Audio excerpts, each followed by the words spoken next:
সন্তানের জন্মের দুদিনের মাথায় সুস্মিতা রায় জানালেন তার ছেলে হলো না মেয়ে, কি নাম রাখলেন তিনি তার সদ্যোজাতর। আপনাদের সবাইকে স্বাগত সিনে গসিপে। বন্ধুরা, জনপ্রিয় অভিনেত্রী সুস্মিতা রায় মা হয়েছেন তিনি। দুদিন আগেই সেই সুখবর জানিয়েছেন অভিনেত্রী। বন্ধুরা, প্রথম দিকে তিনি তার অন্তঃসত্ত্বা হওয়ার খবরটি আড়ালেই রেখেছিলেন। অবশেষে সন্তান ভূমিষ্ঠ হওয়ার পর সকলকে জানিয়েছেন তিনি মা হয়েছেন। শেয়ার করেছিলেন এই ছবিটি। দেখা গিয়েছিল সদ্যোজাতর হাত তার বাবা মায়ের হাতে। ওটির বেডে শুয়ে রয়েছেন অভিনেত্রী।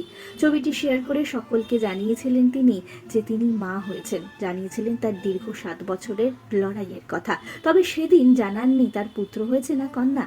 অবশেষে দুদিনের মাথায় অভিনেত্রী খোলসা করলেন, জানালেন তার কোলে এসেছে রাজপুত্র। এই ছবিটি শেয়ার করেছেন অভিনেত্রী সুস্মিতা, যেখানে দেখা গিয়েছে অভিনেত্রী সুস্মিতার স্বামী শুভাশিসকে। এই ছবিটির সঙ্গেই তিনি সকলকে জানিয়েছেন তার কোলে এসেছে পুত্র সন্তান। এছাড়াও তিনি উল্লেখ করেছেন সিডো নামটি। বোঝাই যাচ্ছে অভিনেত্রী তার ছেলের নাম রেখেছেন সিডো।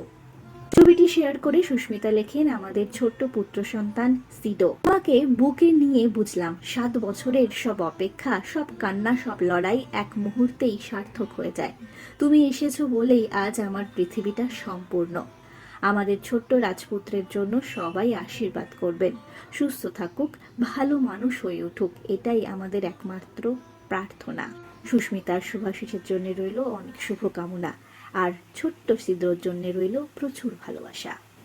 আমরা হলাম সিনে গসিপ। জুড়ে থাকুন আমাদের সঙ্গে, সাবস্ক্রাইব করুন আমাদের এই ইউটিউব চ্যানেলটি।